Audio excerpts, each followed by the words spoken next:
Muy buenas tardes y muchas gracias por venir hoy día, un día especialmente complicado para los que les gusta el fútbol, así que tener tanta audiencia me parece perfecto. Gas y polvo cósmico, el origen de los sistemas planetarios es el título de hoy día, y tomo lo que decía ahí de que hasta hace poco, más de 2 décadas, solo se conocía un sistema planetario, que era el sistema solar.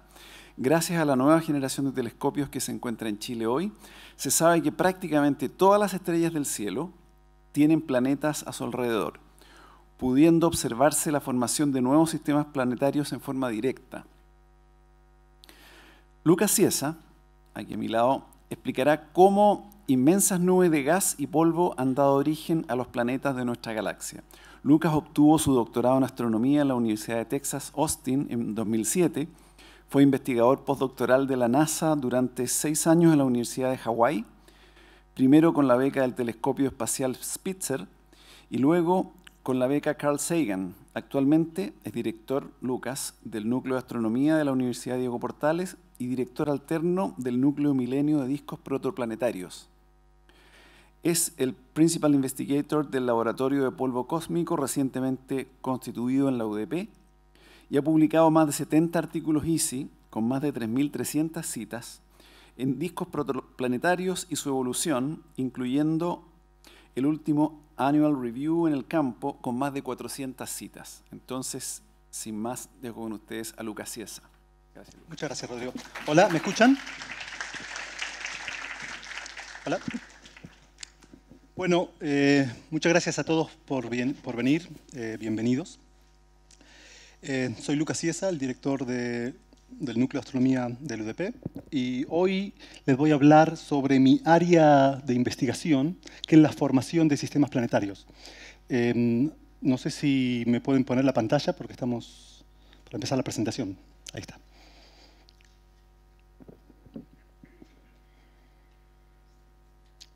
Esa no es lo que tienen que ver. A ver, vamos a cambiarla.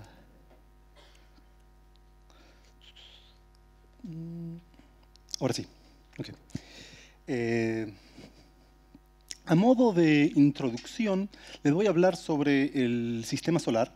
Todos hemos estudiado el sistema solar en el colegio, sabemos que hay una serie de planetas que giran alrededor del Sol y quizás piensen que no hay mucho más que aprender al respecto.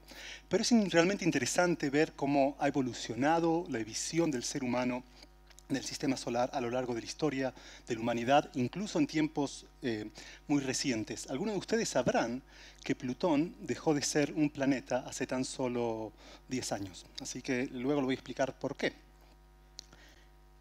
Básicamente, los planetas más cercanos al Sol, ¿no? Más cercanos a la Tierra también, Mercurio, Venus, Marte, Júpiter y Saturno, eran conocidos desde la antigüedad.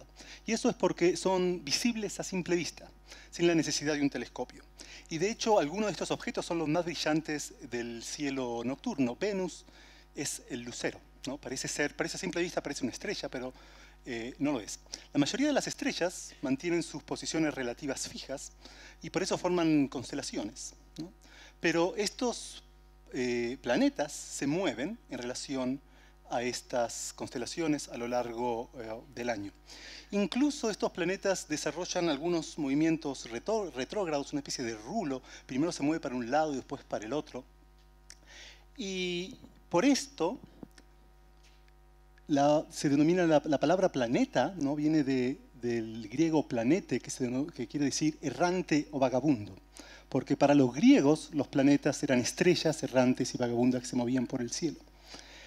Aproximadamente en la misma época, pero en otro continente, en el continente americano, los incas llamaban a los planetas estrellas caminantes. Básicamente llegaron a la misma idea, dos civilizaciones absolutamente aisladas. ¿Se puede apagar esta luz en la cara? Estas estrellas caminantes básicamente no pasaron desapercibidas para ninguna de las civilizaciones. en distintas culturas eran considerados dioses. Y si se ponen a pensar, no es nada obvio, ni fácil, ni trivial darse cuenta que estas estrellas errantes, son similares a nuestro propio planeta. Inclusive no es fácil, no es sencillo darse cuenta cuál es la geometría de la Tierra, la geometría del sistema solar. ¿No? Todo parece girar en torno a la Tierra, ¿no? El Sol, la Luna, los planetas salen por el este y se ponen por el oeste. Por esto, muchas culturas han creído incluso que la Tierra es plana, ¿no? Hasta tiempos relativamente recientes. Quizás los primeros en darse cuenta en la geometría de la Tierra fueron los griegos, y incluso en el siglo II antes de Cristo, Eratóstenes fue capaz de medir el diámetro de la Tierra con bastante precisión, midiendo los distintos ángulos de las sombras en dos ciudades distintas, en la misma hora, sabiendo la distancia que había entre estas dos ciudades, el ángulo que hacían las sombras en el mismo día, y con simple geometría pudo calcular el diámetro de la Tierra con bastante precisión. Así que los griegos ya sabían que la Tierra era una esfera y sabían su tamaño. En el mundo griego se consideraba que el universo completo era una serie de esferas concéntricas con la Tierra en el centro. Estaba la Tierra en el centro y todos eran esferas. En la primera esfera se encontraba la Luna, luego Mercurio, Venus, el Sol, Marte, Júpiter y Saturno, y en la última esfera estaban las estrellas fijas, inamovibles. Los griegos consideraban que el cielo era perfecto, eterno e incorrompible, a diferencia de la Tierra, que era imperfecta y corrompible. Y también tenían distintos tipos de movimientos. El único movimiento permitido en los cielos eran los movimientos circulares, y se consideraban que todos los astros eran esferas perfectas. Esta visión del universo, esta visión del sistema solar y de todo el universo, fue adoptada por la Iglesia Católica y básicamente dominó el pensamiento de la cultura occidental por casi 2000 años. No fue hasta el siglo XVI cuando la revolución copernicana desplazó a la Tierra del centro del universo y colocó al Sol en el centro del sistema solar. La revolución copernicana fue apoyada en gran medida gracias a las observaciones de Galileo Galilei, usando un telescopio muy pequeño, un telescopio solamente 5 centímetros de diámetro. Él pudo observar que la Luna tenía grandes montañas, ¿no? Que el Sol tenía manchas, y por lo tanto pudo demostrar que los astros no eran esferas perfectas como se conocía, como se pensaba hasta el momento. También observó las fases de Venus, que Venus, al igual que la Luna, cambia su patrón de iluminación, y él pudo demostrar que este patrón de iluminación de la fase de Venus solamente es explicable si ambos objetos giran alrededor del Sol. La Tierra y Venus tienen que girar alrededor del Sol para que Venus forme estas fases visto de la Tierra, ¿no? En el modelo geocéntrico, donde todo gira, donde Venus y el Sol giran alrededor de la Tierra, eso no es explicable. Aunque eso es un poco difícil de ver, hay que prestarle bastante atención para darse cuenta. Quizás la prueba más categórica que encontró Galileo para demostrar que el modelo geocéntrico era incorrecto fue las observaciones de las lunas de Júpiter. Estos son dibujos de Galileo con su telescopio. En ese momento los astrónomos miraban por el telescopio y dibujaban lo que veían. Este es Júpiter y esas son las lunas, y él noche a noche miraba la posición de las lunas, y él pudo demostrar a ciencia cierta que las lunas estaban girando alrededor de Júpiter, algo que era absolutamente, que no estaba permitido, ¿no? Porque todo debería girar alrededor de la Tierra. Aún así, la Iglesia Católica no estaba muy convencida de estos dibujos de Galileo, así que lo enjuició, lo acusó de hereje y lo condenó a prisión perpetua hasta el último día de su vida. Pero eventualmente, creo que varios siglos después, lo perdonaron. Sí, creo que fue la década pasada. Esto siguió avanzando, ¿no? La ciencia siguió avanzando, y se empezaron a descubrir otros planetas, ¿no? Urano fue descubierto en 1781, ¿no? Neptuno fue descubierto en 1846 y el asteroide Ceres fue descubierto en 1801 y fue considerado por casi 50 años como un nuevo planeta, hasta que 50 años después empezaron a encontrar otros objetos similares, ¿no? Similares a Ceres en el cinturón de asteroides. Entonces ya no tenía sentido llamar a Ceres un planeta, sino que se transformó en el objeto más brillante y más masivo de esta nueva categoría de objetos que ahora conocemos como asteroides.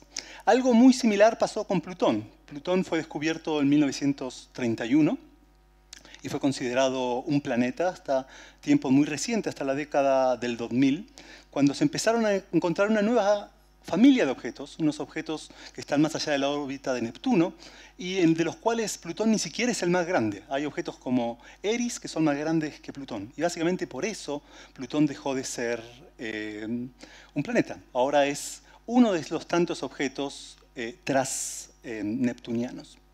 Así que básicamente de esta manera llegamos a la visión actual que se enseña en los colegios de cómo está compuesto el sistema solar. Está el Sol, los planetas rocosos, ¿no? El cinturón de asteroides, los planetas gigantes gaseosos, los planetas gigantes de hielo, los objetos transneptunianos, también tenemos cometas.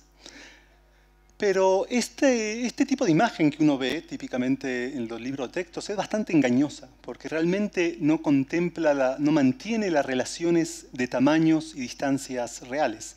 A algunos les sorprenderá ver esta imagen, pero esta es la escala real. Este es el tamaño del Sol respecto a los planetas. Júpiter es 1000 veces más pequeño que el Sol. En esta escala la Tierra prácticamente no se ve. La Tierra es 300 veces más pequeño que Júpiter, lo que quiere decir que es 300.000 veces más pequeño que el Sol. Y Plutón es inclusive muchísimo más pequeño, se encuentra por aquí. Las escalas de distancia también son enormes. Si consideramos, por ejemplo, que esta naranja aquí que vemos, ¿no? Esta naranja de 10 centímetros, es el Sol, ¿no? A esta escala, el planeta Tierra se encontraría a 10 metros de distancia, estaría por allá. Y Saturno se encontraría a 100 metros de distancia, ¿no? Entonces la Tierra sería un pequeño grano de arena a 10 metros de distancia de esta naranja. Y si seguimos con esta escala, Plutón, que es inclusive más pequeño que la Tierra, estaría casi en la Alameda, ¿no? A 400 metros de distancia. Así que imagínense un pequeño punto, una mota de polvo, ¿no? a 400 metros de distancia. Esa es la escala del sistema solar, ¿no?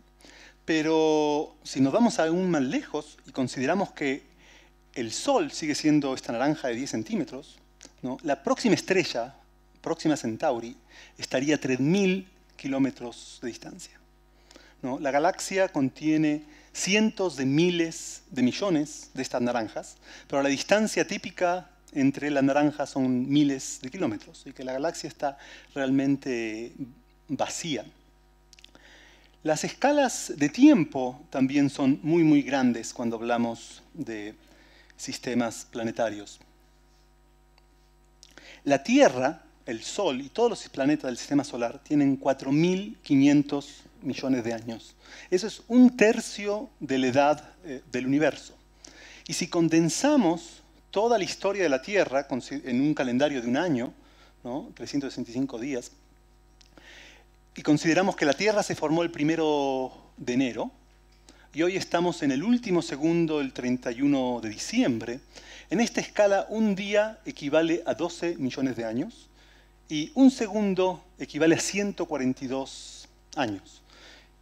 En esta escala los dinosaurios hubieran aparecido el 18 de diciembre, hubieran vivido solamente hasta el 25 de diciembre.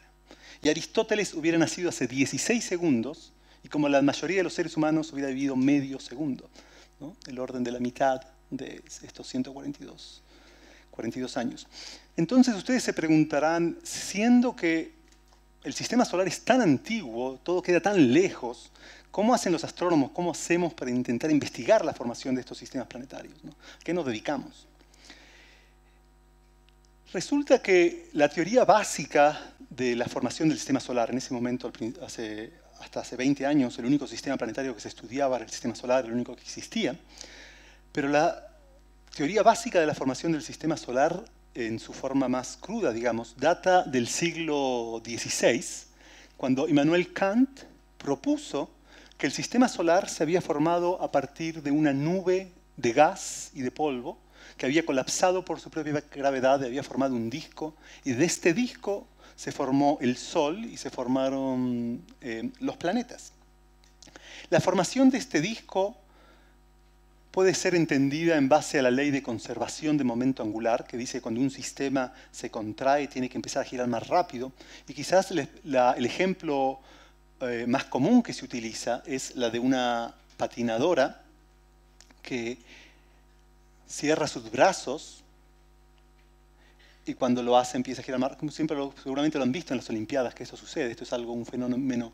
Y esto simplemente cerrando sus brazos. Imagínense una nube que es miles de veces más grande que un sistema planetario y colapsa, ¿no?, todo el momento angular que tiene. Y esto hace que el material, parte del material, quede girando alrededor de la estrella y no todo caiga a la estrella. ¿Sí? Y de este material donde se forman, es de este material del disco donde se forman los planetas. Curiosamente, esta idea, que tiene varios siglos, es esencialmente correcta. Esa es la base actual de la formación de los sistemas planetarios. Y eso explicaría por qué el sistema solar es básicamente un plano. Casi todos los planetas giran en el mismo plano, salvo Plutón, pero ya sabemos que Plutón realmente no es un planeta, es un objeto menor que ha interactuado con otros objetos de tamaño similar y se ha movido en su órbita. Y este disco también explica por qué la mayoría de los planetas giran en la misma dirección, ¿no? Giran alrededor del Sol, pero aparte giran, y eso es lo que nos da el día y la noche en la Tierra, ¿no?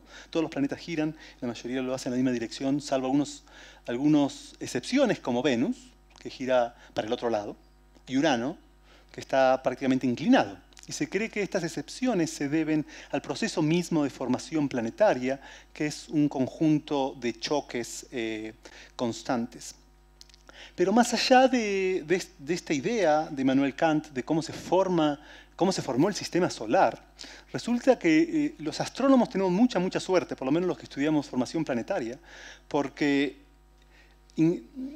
si bien el sistema solar se formó hace 4.500 millones de años, en la galaxia hoy en día se siguen formando estrellas y planetas en forma constante. Y esto nos permite ver el proceso de formación planetaria en forma más o menos directa. Esta es una famosa imagen del telescopio espacial Hubble que se llama los pilares de la creación. Estas son nubes de gas y de polvo, son muy grandes. Y estos puntos rojos que vemos aquí, estos puntos rojos son estrellas en formación, que están dentro de la nube. Es decir, una nube forma muchas y muchas estrellas. Y si miramos en más detalle, esta es otra imagen del telescopio espacial, resulta que estas estrellas en formación efectivamente están rodeadas de un disco de gas y de polvo, ¿no? Estos son los discos que se conocen como discos protoplanetarios, de los cuales se formó el sistema solar y los planetas de la galaxia. La idea es que estos discos contienen todos los elementos necesarios para formar un planeta como la Tierra, un planeta como Júpiter, como Saturno. Todos los átomos de la Tierra, ¿no?, todos los átomos que forman el cuerpo humano y todos los seres vivos de la Tierra, en algún momento estuvieron en forma de polvo y gas en un disco protoplanetario, en la nebulosa solar que dio origen a nuestro sistema solar. Este disco también contiene moléculas, ¿no?, moléculas sencillas como puede ser el agua, el dióxido de carbono, el monóxido de carbono, y estas moléculas las podemos observar en forma directa y estudiar. Si miramos el sistema solar con un poco más de detenimiento, vemos que existen dos tipos de planetas muy marcados, ¿no?, lo que uno estudia en el colegio. Están los planetas rocosos, que son muy pequeños, están cerca del Sol, Mercurio, Venus, Tierra y Marte. Y luego tenemos los planetas gigantes, que son muchísimo más grandes, que están compuestos mayormente de hielo y de gas, ¿no? Entonces, probablemente estos sistemas tan distintos tengan distintos procesos de formación, ¿no? Se cree que los planetas rocosos, como la Tierra, se forman a través de un proceso de crecimiento de material sólido, ¿no? Este polvo, que es muy chiquito, es como arena, más chiquito que la arena, empieza a chocar en el disco protoplanetario y forma agregados de polvo. Estos agregados de polvo se pueden reproducir en el laboratorio. Esto sucede, hay interacciones de estado sólido que permiten que los granos de polvo crezcan en estos agregados que tienen estructuras fractales, son bastante complicados. Esto sucede. Eventualmente se cree que estos objetos van a crecer en objetos más grandes, van a formar rocas, asteroides, eventualmente forman cuerpos que se llaman embriones planetarios, que tienen suficiente masa para empezar a atraer otros objetos, como este objeto de aquí, ¿no? Empieza a chocar con otros objetos porque los atrae también, por su propia gravedad. Y esto genera un proceso que se llama crecimiento oligárquico, en que los más grandes crecen más rápido, algo así como en la economía, ¿no? Y este proceso de crecimiento oligárquico da origen a los planetas terrestres. Y las etapas finales de formación de un planeta terrestre se cree que están marcadas por grandes colisiones a escala planetaria. Como esta es una imagen que muestra una simulación o algo parecido a lo que se cree que formó la Luna. Cuando la Tierra se estaba formando, se cree que fue chocado por un objeto del tamaño de Marte y que este objeto, esta colisión, desprendió la corteza terrestre. Toda la corteza terrestre se desprendió, se fue al espacio y formó otro disco, un disco alrededor de la Tierra, y este disco formó la Luna, ¿no? Así se cree que se formó la Luna. Y esta es una teoría bastante robusta porque se sabe que la roca de la Luna, la composición de la roca de la Luna, no tiene la composición del disco protoplanetario, ni tiene la composición de toda la Tierra, sino que tiene la composición de la corteza terrestre. Esta teoría suena muy bien, ¿no? La teoría básica, pero el problema está obviamente en los detalles, ¿no? Cuando uno empieza a hacer modelos numéricos, ¿no? Modelos numéricos para ver cómo puede reproducir este proceso que el polvo crece. Y hay dos problemas, por lo menos. Un problema es la fragmentación. Como les decía, la idea es que el polvo crece y forma polvo más grande, y luego rocas, y luego asteroides, pero todos sabemos que si tenemos dos rocas grandes y las chocamos, la roca se va a romper, no va a formar una roca más grande, ¿no?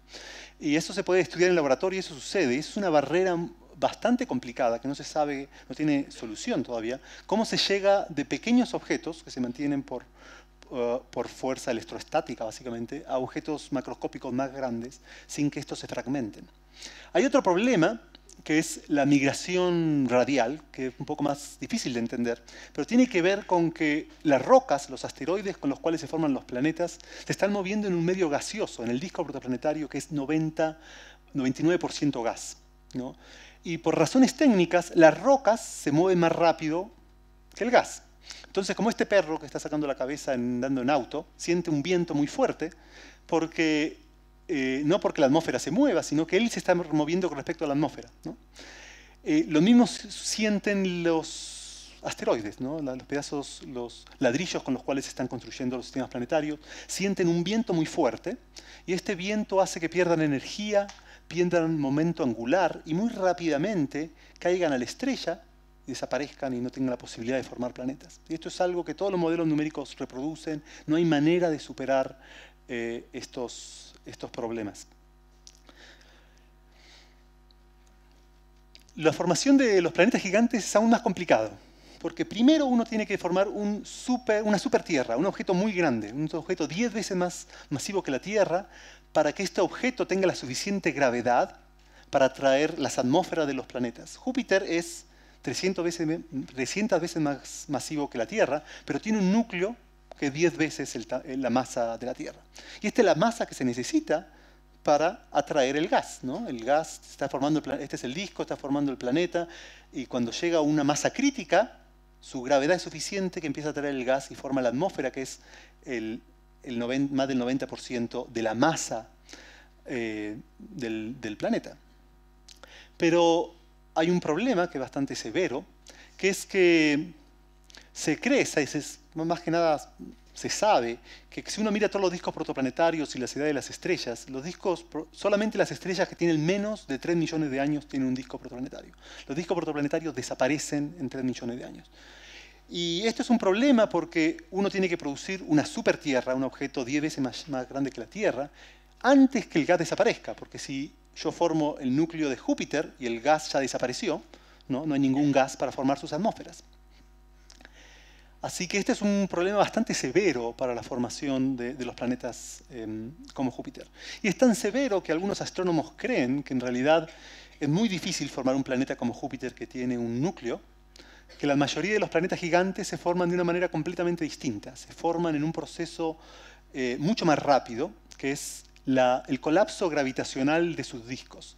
Los discos protoplanetarios, en este caso esta es una simulación numérica que intenta reproducir este proceso, el disco protoplanetario sería tan masivo y tan frío que por su propia gravedad se colapsaría en cúmulos. Y estos cúmulos, estos puntitos de luz que vemos aquí, serían los planetas como Júpiter, ¿no? Este disco tendría cientos de veces la masa de Júpiter y formaría muchos planetas como Júpiter. El problema es que estos discos, esto es una simulación numérica y no está claro que existan discos reales que sean lo suficientemente masivos, suficientemente fríos para que este proceso realmente suceda.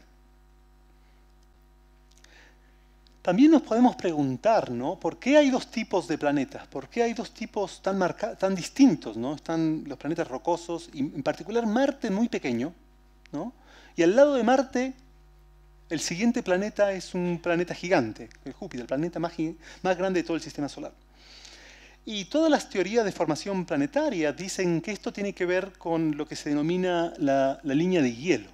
La idea es que el disco protoplanetario tiene una temperatura y es más caliente cerca de la estrella y más frío lejos de la estrella. Y en algún momento la temperatura baja lo suficiente para que el vapor de agua se transforme en hielo. No pasa directamente de vapor a hielo, porque la presión es muy baja, la presión atmosférica es muy baja. Entonces, lo que sucede es que llega un punto donde hay grandes cantidades de vapor que se transforman en hielo, y el hielo de agua en particular, el agua es una de las principales moléculas del universo, una de las principales moléculas del sistema solar, y esto da mucha más cantidad de material sólido, ¿no? Hay más material para que se formen los planetas gigantes, y además el hielo actúa como una especie de pegamento cósmico, ¿no? Pensemos que si uno tiene dos bolas de nieve, y estas bolas de nieve chocan, es mucho más fácil formar una bola de nieve más grande, ¿no? Un cometa, a diferencia de dos rocas que pueden chocar y se van a romper. Y esto se cree que hace que el proceso del crecimiento de los planetas sea muchísimo más rápido a las afueras de la línea de hielo, y ha permitido que se formaran los planetas gigantes. Y voy a volver sobre este punto al final de la charla, porque en el UDP hemos hecho un descubrimiento bastante importante respecto a la línea de nieve. Hemos obtenido la primera imagen de la línea de nieve en un disco protoplanetario.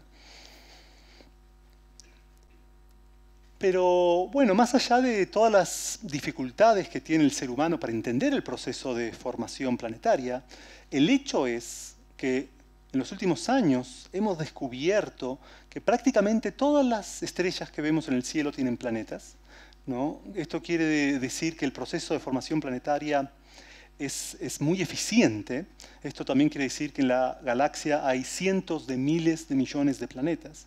Y también la mayoría de esos planetas son del tipo terrestre. Los planetas terrestres son los más comunes. Entonces, evidentemente, este es un área súper interesante de investigación. Cuando yo empecé a hacer mi doctorado en la Universidad de Texas, decidí especializarme en esta área porque veía que tenía muchísimo futuro.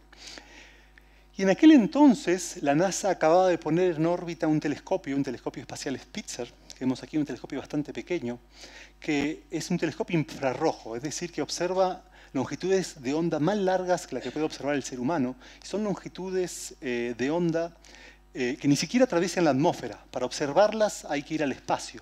Entonces la NASA tenía este telescopio que evidentemente iba a observar un montón de cosas que no se habían observado antes. Y este telescopio es ideal para detectar discos protoplanetarios. Básicamente la idea es que la estrella emite luz, ¿no? Como el Sol emite luz visible, y el polvo del disco absorbe esa luz y la remite en el infrarrojo, ¿no? Porque tiene la temperatura de la Tierra, la temperatura ambiente, la temperatura del cuerpo humano.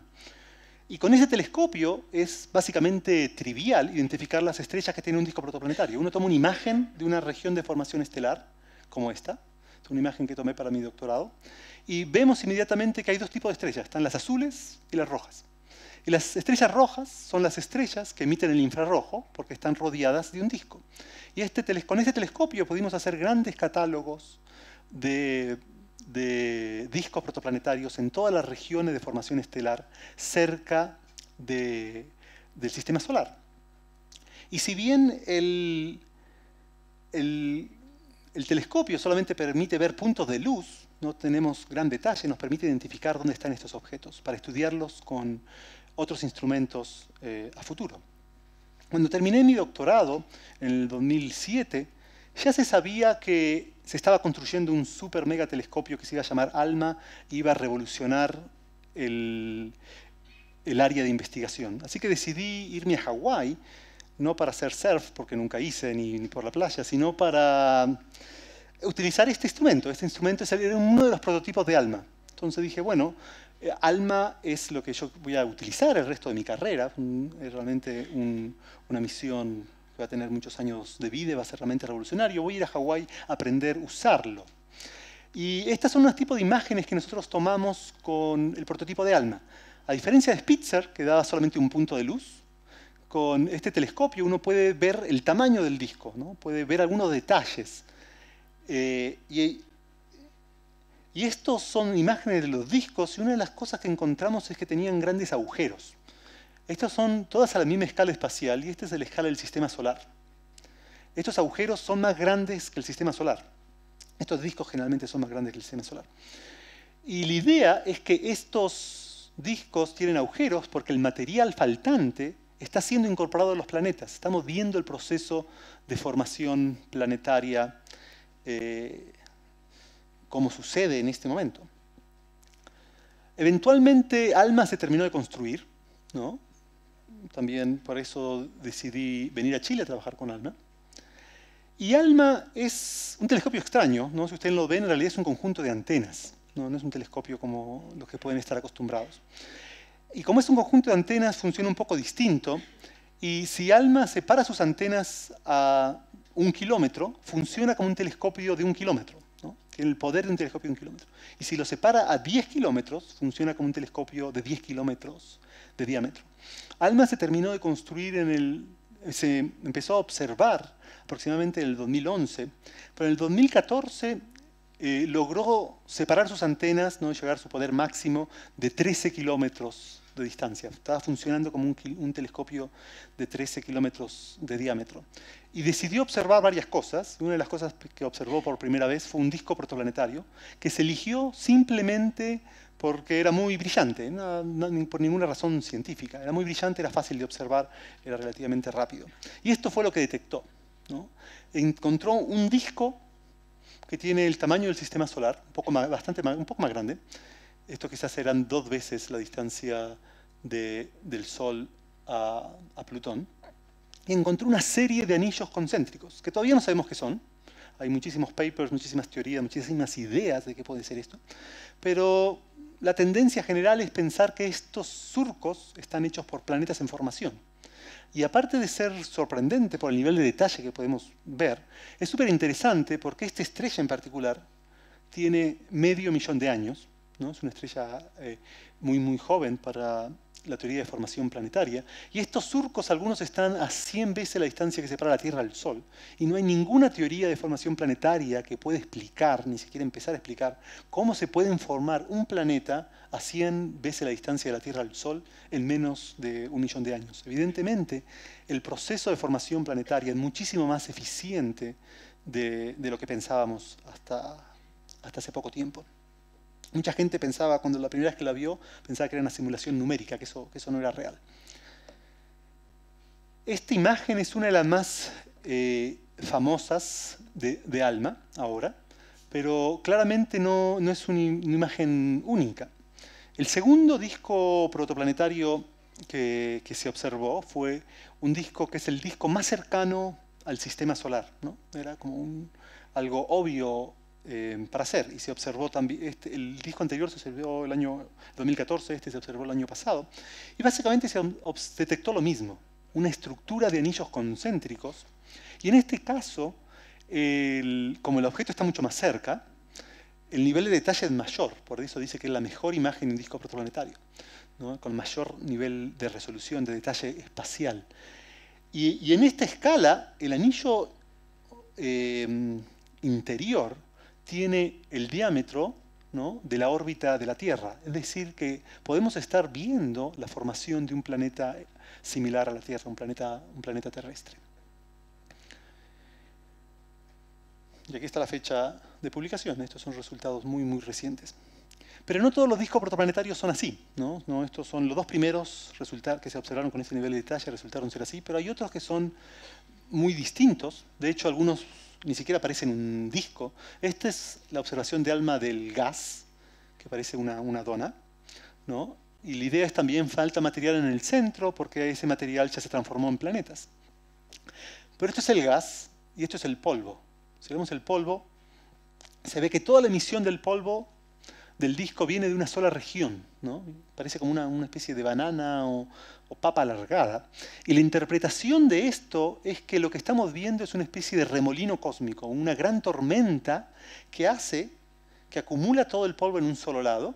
Y eso quizás se pueda hacer una buena noticia, porque un remolino de estas características va a hacer que el material se mueva en esta dirección, ¿no? Va a aumentar la densidad de polvo, a hacer que las colisiones sean más rápidas.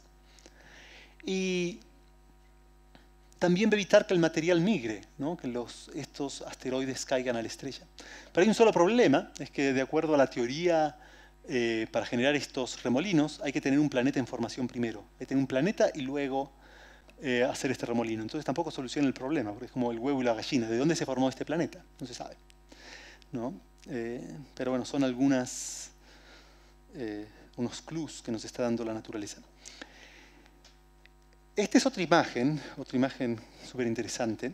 Esta es de menos de 2 meses de antigüedad, ¿no? Esta es una imagen de otro disco protoplanetario, que parece una galaxia con brazos espirales, pero no lo es un disco protoplanetario también, súper extraño. Tampoco sabemos lo que es, pero algunas hipótesis, algunas ideas, es que puede estar relacionado a este otro proceso de formación de los planetas gigantes que les decía, que los planetas gigantes se pueden formar a través del colapso gravitacional por su propio peso del disco y forma los planetas a una gran velocidad, y como parte del proceso, los modelos por computadora dicen que se van a formar brazos espirales. Entonces quizás estos brazos espirales estén relacionados a esto. Pero bueno, como lo había dicho al principio de la charla, nosotros aquí en el UDP también hicimos un descubrimiento muy importante con ALMA, ¿no? Cualquiera que mira con ALMA algo de estos discos ha hecho un descubrimiento importante, entonces quizás no sea gran mérito simplemente poder tener acceso a ALMA. Pero básicamente lo que encontramos fue la primera imagen de una línea de nieve, esta línea de nieve que es tan importante para la formación de los sistemas planetarios. Esta es la imagen, ¿no? Esta es la imagen que vemos aquí, es el disco, y tiene como un anillo. Y uno puede calcular la temperatura de ese anillo. Y la temperatura de ese anillo coincide con la temperatura en la cual el vapor de agua se transforma en hielo. Así que consideramos que esta es la primera detección de la línea de nieve en un disco protoplanetario. Este resultado fue publicado en Nature en julio de este año. Tuvo bastante impacto en la comunidad científica, también impacto mediático, salió publicado hasta en la India, y el descubrimiento fue traducido a muchos idiomas, inclusive el finlandés, está realmente en todos lados. Y este descubrimiento tuvo tanto impacto, no solo por la importancia de la línea de hielo para la teoría de formación planetaria, sino que además encontramos la línea de hielo en un lugar que no se suponía que debería estar.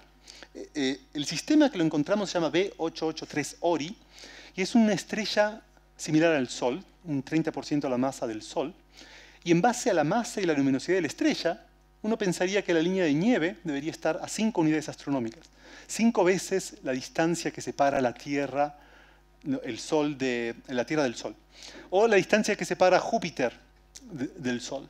Pero nosotros lo encontramos a 42 unidades astronómicas, muchísimo más lejos. Pero creemos que tenemos una explicación. Si uno mira en detalle, sucede que este objeto es un objeto, es una estrella muy, muy joven, es una estrella en formación. La estrella se forma a partir de la nube molecular que transfiere la material al disco, y la material del disco cae a la estrella, y la estrella todavía se está formando. Normalmente, la cantidad de material que cae al disco, cae del disco a la estrella es bastante constante, pero a veces, en algunos sistemas, este material se acumula. Se acumula y luego cae todo de golpe. Y cuando cae todo de golpe, eso produce una gran explosión estelar. Y esa explosión estelar, como se pueden imaginar, va a aumentar la luminosidad de la temperatura del sistema y va a hacer que esta línea de nieve se desplace grandes distancias. Y si uno hace los cálculos en base a la luminosidad del sistema, resulta que la línea de nieve efectivamente debería estar aquí. La encontramos en el lugar correcto para este sistema, en las condiciones de este sistema. Esto es importante porque es un ingrediente nuevo para los modelos de formación planetaria. Los modelos de formación planetaria consideraban, por lo general, que la línea de nieve era estática, que estaba siempre en el mismo lugar. Y esto estaba motivado, en gran medida, por la gran división que existe entre los planetas terrestres y los planetas gigantes en el sistema solar. Está Marte, está Júpiter, y se cree que la línea de nieve estaba justo en el medio y quizás no se movió. Pero, por otro lado, quizás el sistema solar es peculiar. Se cree que esta etapa de explosiones estelares es bastante común y quizás la mayoría de los sistemas planetarios la atraviesen y quizás el Sol, el sistema solar, no la haya atravesado. Es un área de investigación, no se sabe todavía, pero es una pregunta abierta. Este resultado también inclusive tiene implicancias para la habitabilidad de los planetas terrestres, ¿no? Nosotros estamos acostumbrados a pensar que la Tierra tiene grandes cantidades de agua, ¿no? Que la superficie de la Tierra está cubierta en 70% por océanos. Pero resulta que en realidad toda la masa de los océanos corresponde al 0.02% de la masa de la Tierra. La Tierra es un planeta extremadamente seco. Y eso es porque se formó al interior de la línea de nieve, donde no había material disponible, ¿no? Todo el material era simplemente roca y metal. El agua de los océanos llegó a la Tierra después de su formación. Y llegó a la Tierra, se cree, a través de cometas y meteoritos que se formaron afuera de la línea de nieve y depositaron el agua en los océanos. Y como les decía, se piensa que cuando se formó el sistema solar, la línea de nieve se encontraba entre la órbita de Marte y la órbita de Júpiter, por eso se pudo formar Júpiter. Y si uno piensa, quizás si la línea de nieve hubiera migrado mucho más, ¿no? Hubiera migrado como en el caso de este otro objeto, quizás no hubieran llegado a la Tierra suficientes meteoritos y suficientes cometas para generar los océanos de la Tierra, y quizás no existirían océanos en la Tierra, no existiría la vida tal como la conocemos. Así que, como verán, ¿no? El estudio de esta línea de nieve y la formación planetaria es un área sumamente interesante, y por eso aquí en la Facultad de Ingeniería del UDP hemos establecido el primer laboratorio de polvo cósmico para estudiar este tipo de cosas. Hemos comprado un instrumento que es un espectrómetro que funciona en las mismas longitudes de onda que ALMA, nos permite ver el mismo tipo de luz. Además funciona en vacío y a temperaturas muy, muy bajas que nos permiten reproducir las condiciones de los discos protoplanetarios. Y la idea es utilizar este instrumento para poder interpretar las imágenes de ALMA de mejor manera. Y para eso vamos a usar meteoritos. Los meteoritos, es curioso, pero los meteoritos contienen el polvo cósmico del cual se formó todo el sistema solar en un estado pristino prácticamente. Estas son las rocas más antiguas del sistema solar. Son rocas que estuvieron dando vueltas en el sistema solar durante miles de millones de años y a veces caen a la Tierra, siguen cayendo a la Tierra. Y estos pequeños granos que vemos ahí es el mismo material con el cual se formó el sistema solar y por lo tanto es el mejor material para compararlo con la formación de otros sistemas planetarios que estamos viendo en la actualidad. También queremos estudiar hielos, ¿no? Como les decía, el hielo de agua es quizás el hielo más común del sistema solar, pero también hay otras otros hielos como el monóxido de carbono, dióxido de carbono. El hielo puede estar a puede tener distintas estructuras, distintas temperaturas, distintas distribución de tamaño, y todo eso va a afectar las observaciones, pero eso lo podemos estudiar en el laboratorio, y esto nos va a permitir poder interpretar en una forma más directa las imágenes de ALMA. Como verán, la idea general es poder entender estos sistemas. Como les decía, la mayoría de las cosas no sabemos qué son, ¿no? Son imágenes nuevas, sorprendentes, y claramente todavía nos falta mucho para poder entender cómo la naturaleza transforma estos discos, ¿no? Estos discos de gas y de polvo en un sistema planetario como el nuestro. Y sabemos también, gracias a otra área de la ciencia que está muy relacionada, que es los planetas extrasolares, ¿no? Que los sistemas planetarios son muy diversos, no son todos iguales al sistema solar. Hay sistemas planetarios que tienen distinta estructura, distinta cantidad de planetas, distinto tamaño, distinta composición quizás. Entonces, en definitiva, lo que queremos hacer es entender cómo una población de discos protoplanetarios, ¿no?, se puede transformar en una población de sistemas planetarios y poder entender cuál es la distribución de mundos en nuestra galaxia. Creo que eso era todo lo que tenía para contarles, pero el mensaje que quiero que se lleven a su casa es que, si bien hemos avanzado mucho desde Aristóteles, ¿no?, todavía quedan muchas preguntas para responder sobre el origen y la naturaleza de nuestro planeta y el sistema solar, ¿no? Y en l'UDP estamos muy contentos de nosotros poder dar nuestro granito de arena para poder responder preguntas tan importantes y trascendentales. Así que muchas gracias, y ahora voy a responder las preguntas de la audiencia.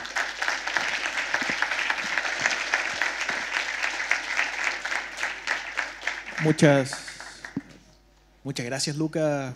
Muy interesante charla. De hecho, yo tengo un montón de preguntas, pero te las hago después. Primero la audiencia. Sí, primero la audiencia. Entonces, vamos a responder preguntas. Vamos a llevar los micrófonos. Por favor, cuando hagan la pregunta, por favor, párense para que todo el mundo los pueda ver y hablen directamente al micrófono.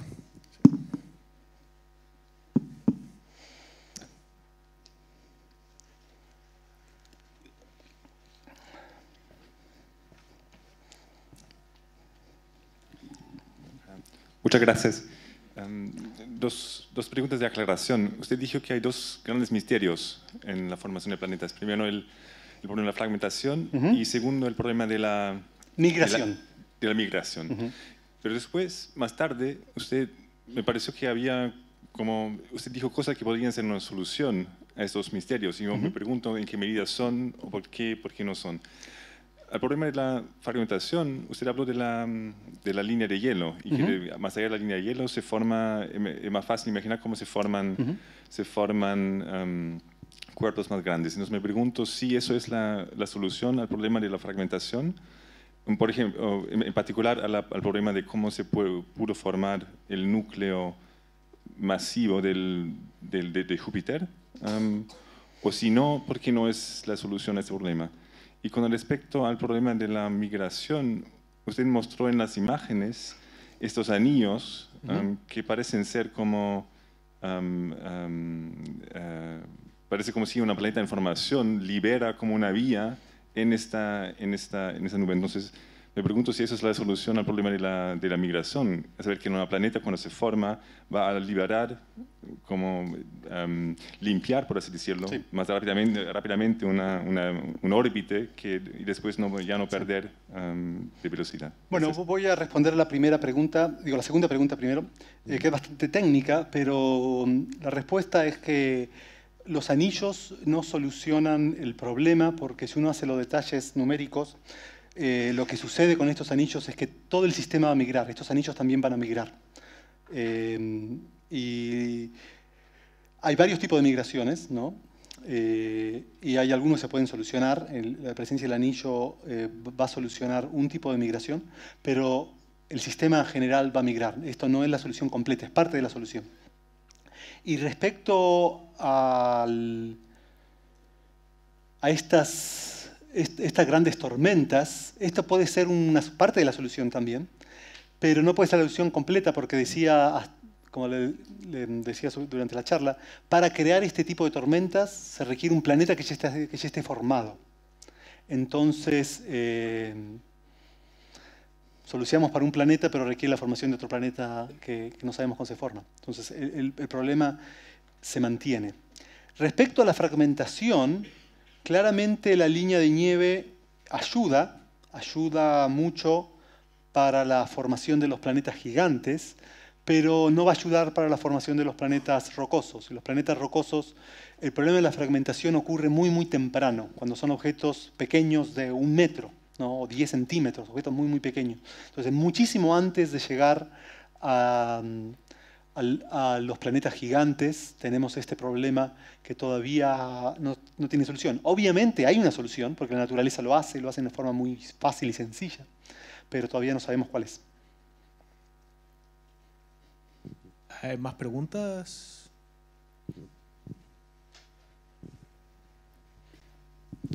Hola. Mi pregunta va más orientada al disco protoplanetario, que se mostraba que era como un anillo, pero se observa que las órbitas, por ejemplo, en nuestro sistema son elípticas. Sí. Quería saber cómo podía explicarse el paso, no sé si es un paso en realidad, pero sí. La formación de que sea elíptica. En realidad esto es parte del debate. Hay gente que dice que esas órbitas son elípticas, que tienen una elipticidad que se puede medir. Eso está todo en la literatura científica reciente, entonces es tema de debate. Algunos piensan que sí, otros que no. Y el hecho de que fueran elípticas, ¿no? Sería una indicación bastante fuerte de que son planetas y no otra cosa, ¿no? Por otro lado, la elipticidad de una órbita va a estar limitada en cierta medida por la presencia del disco. Depende de la relación de masa entre el disco y el planeta. Si el planeta es muy, muy masivo, ¿no? y el disco no tanto, el planeta va a seguir girando en lo de importar el disco. Pero si el disco es muy masivo y el planeta no tanto, sí, se va a ajustar a una órbita más circular. Y eso es parte, no se sabe qué tamaño tienen los planetas, hay muchísimos modelos distintos. Gente dice que son planetas como la Tierra, otros dicen que son como Neptuno y otros como Saturno. Realmente no sabemos y eso depende de las propiedades, los modelos numéricos, de la viscosidad del disco, la temperatura, la composición, muchas cosas técnicas que distintos grupos de investigación obtienen distintos resultados a la hora de hacer los cálculos.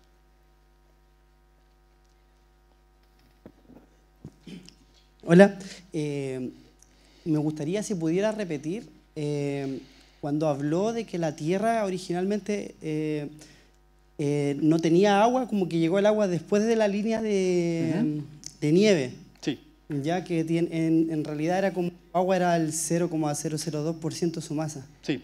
Por favor. Sí, esto es básicamente, si uno mira la Tierra, uno puede llegar a la conclusión de que tiene muchísima agua, ¿no? Porque casi el 70% está cubierta por agua, ¿no? Pero los océanos tienen 10 kilómetros de profundidad. Y 10 kilómetros de profundidad para el diámetro de la Tierra es muy poco, es realmente como si fuera la cáscara, ¿no? Menos que la cáscara de una naranja, ¿no? La cáscara de una manzana quizás. Y esa cantidad de agua, ¿no? En la masa de la Tierra es muy, muy poco. Esa es la masa de agua en los océanos que tiene con respecto a la Tierra.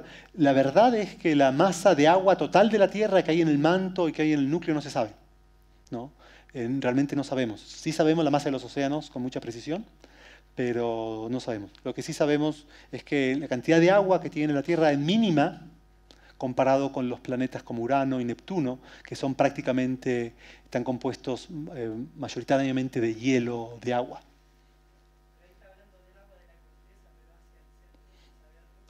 De nuevo, ahí si uno mira la literatura científica hay rangos enormes de la cantidad de agua que tiene, porque no se sabe, ¿no? Hay muchos modelos, uno puede saber muchas cosas sobre la estructura de la Tierra, pero la composición química del agua, y el agua podría estar entre distintos minerales, los geólogos pueden responder mejor que yo, pero hay grandes incertidumbres en la cantidad de agua que hay en la Tierra.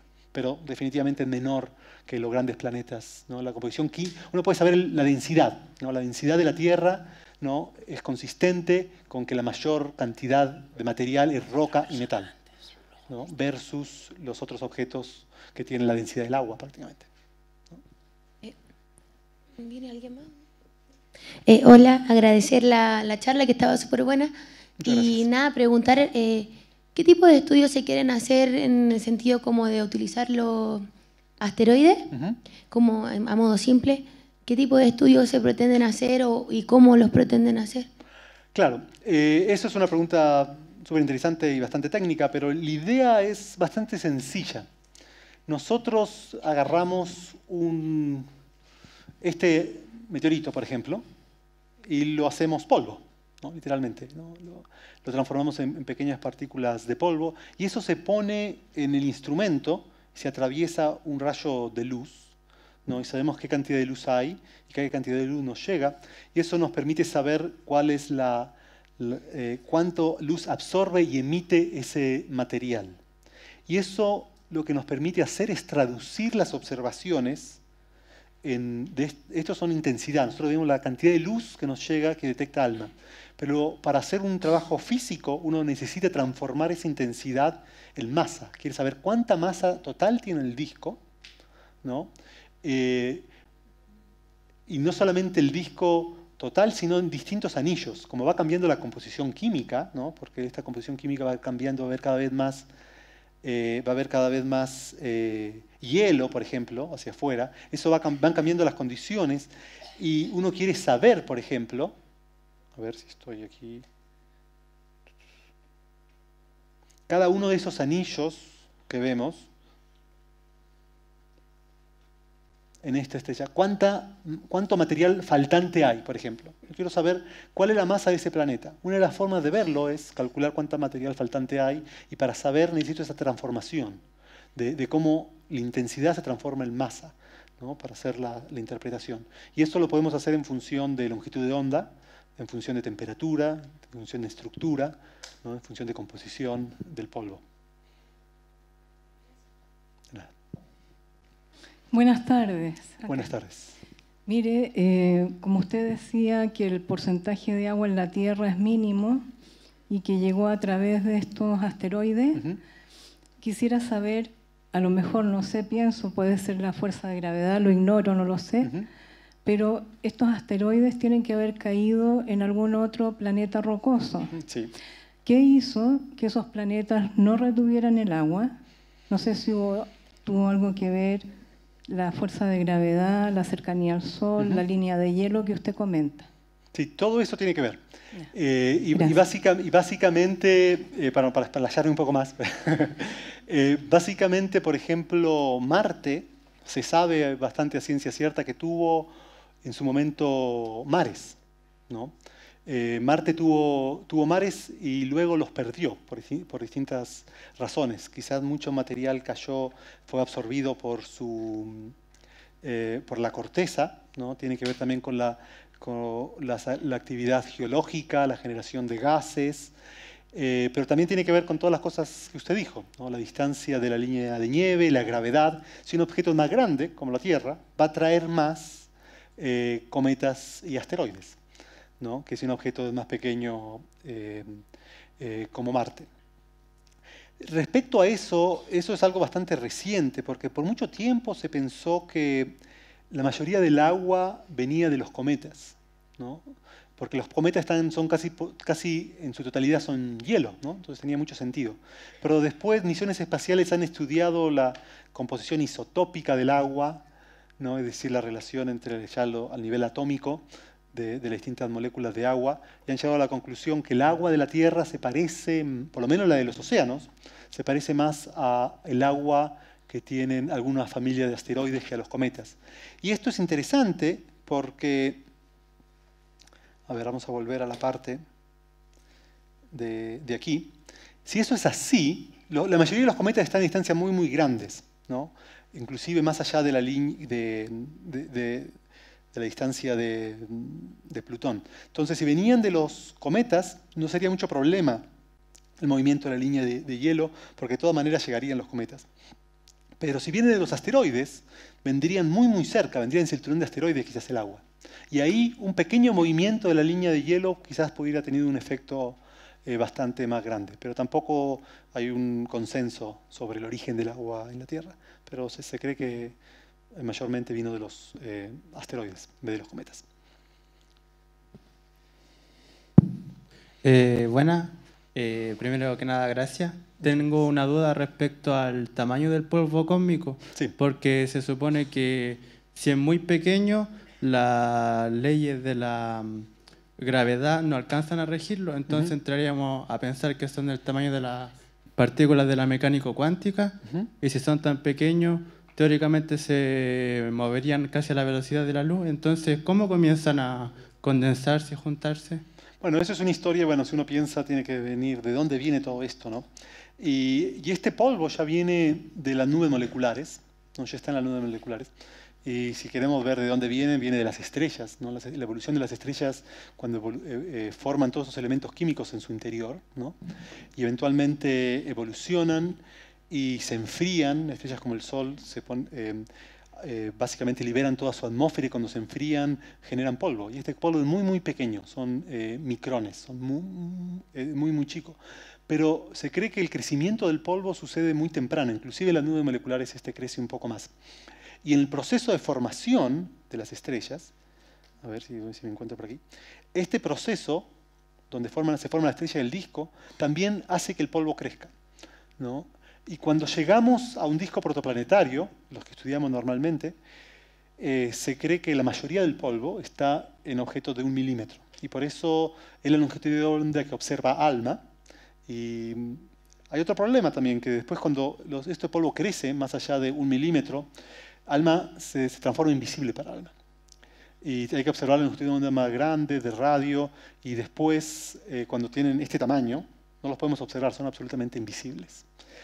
Y lo que sucede es que nosotros podemos observar el polvo cuando es muy chiquito, y después el efecto de objetos que son de nivel planetario, es decir, cuando ya tienen suficiente masa para formar estos anillos. Y en el medio no podemos observar el proceso. Es la limitación de las observaciones, ¿no? No podemos observar objetos de 1 metro con ningún telescopio, ¿no? Un objeto de 1 metro de diámetro. Entonces, muchos pasos requieren de modelos numéricos, ¿no? Como les decía, podemos observar en laboratorio, hacer mediciones de cómo crece el polvo muy pequeño, pero luego cuando tiene una roca es muy difícil hacer simulaciones, experimentos que reproduzcan las condiciones del espacio. Porque primero no tiene que haber gravedad, tiene que haber vacío, temperaturas muy bajas y chocar rocas en esas condiciones no se ha podido hacer. Hola, buenas tardes. Primero que nada quería agradecer porque a usted y a la persona que han trabajado en esto para hacer esta instancia de forma gratuita. Y mi pregunta va relacionada acerca de qué posibilidad real hay de que una persona, por ejemplo un astrónomo aficionado, pueda descubrir un planeta nuevo a estas alturas que conocemos de la astronomía moderna, o eso ya solo se deja para los grandes observatorios. Bueno, eso es una pregunta súper interesante, no es mi área específica, pero lo que les puedo decir es que hay muchas técnicas para detectar los planetas. Estás hablando de planetas extrasolares, ¿no? Fuera del Sol, ¿no? Hay muchas técnicas para hacerlo, y hay técnicas que no requieren telescopios muy grandes, ¿no? Se puede hacer con telescopios muy pequeños, ¿no? Telescopios, de hecho, telescopios de 10 centímetros. Hay gente aquí en el UDP que trabaja con telescopios de ese porte, y hay astrónomos en Chile que trabajan con telescopios muy pequeños también para detectar planetas, y se usa el método de tránsitos. Se mide el brillo de la estrella con mucha precisión y se espera que un planeta pase por enfrente, y el planeta va a cubrir un pedazo de la estrella básicamente, y va a hacer que ese brillo disminuya. Y esa disminución del brillo, si es un planeta, se va a repetir en forma periódica con el periodo de su órbita. y eso uno va a ver cómo constantemente se repiten y se repiten, y se llaman tránsitos, ¿no? O eclipses, y eso permite la detección de planetas extrasolares, y hay bastantes amateurs que trabajan en esa área. Hay otra área que es de lentes gravitacionales, que es un poco más compleja, pero también se hace con telescopios pequeños. Así que no, también hay espacio para estudiar, para telescopios amateur.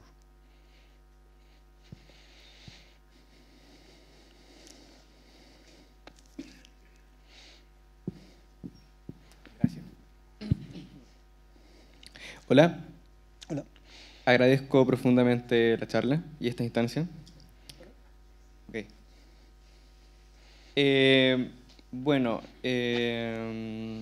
hoy en día sabemos que nuestro sistema tiene distintas regiones. Las órbitas internas, las órbitas externas, el cinturón de Kuiper, disco disperso, la nube de Oort, etc. Con respecto a lo que sabemos sobre los discos protoplanetarios, lo que hemos podido estudiar al respecto, ¿podemos reconocer parte de la formación de estas regiones en el disco protoplanetario? Sí. De hecho, las escalas, bueno, según las escalas que estamos hablando, los objetos tienen distinta temperatura, ¿no? Y la temperatura va a determinar la longitud de onda en las que se va a observar. El cinturón de asteroides es relativamente caliente y se puede observar en el infrarrojo, y hay telescopios como Spitzer donde no pueden detectar en forma directa, no pueden obtener una imagen de este cinturón de asteroides, pero sí pueden obtener la emisión infrarroja del cinturón de asteroides. Y está claro que muchos objetos tienen este tipo de estructuras. Respecto a la nube de Oort y todos los objetos transneptunianos, esos son mucho más fríos y emiten en temperaturas mucho más largas. Y si nosotros vemos aquí, estas imágenes corresponden más básicamente a la parte exterior del sistema solar, ¿no? En esta escala, Neptuno estaría por aquí, Plutón por aquí, y este material correspondería al cinturón de Kuiper, básicamente, ¿no? Así que sí podemos ver las contrapartes en sistemas extrasolares. Bueno, tenemos tiempo para una última pregunta. ¿Alguien que quiera consultar algo? ¿No? Bueno, si no hay más, pueden por supuesto ir a hablar con el profesor Lucas ahora, pero démosle las gracias nuevamente por este tema. Muchas gracias.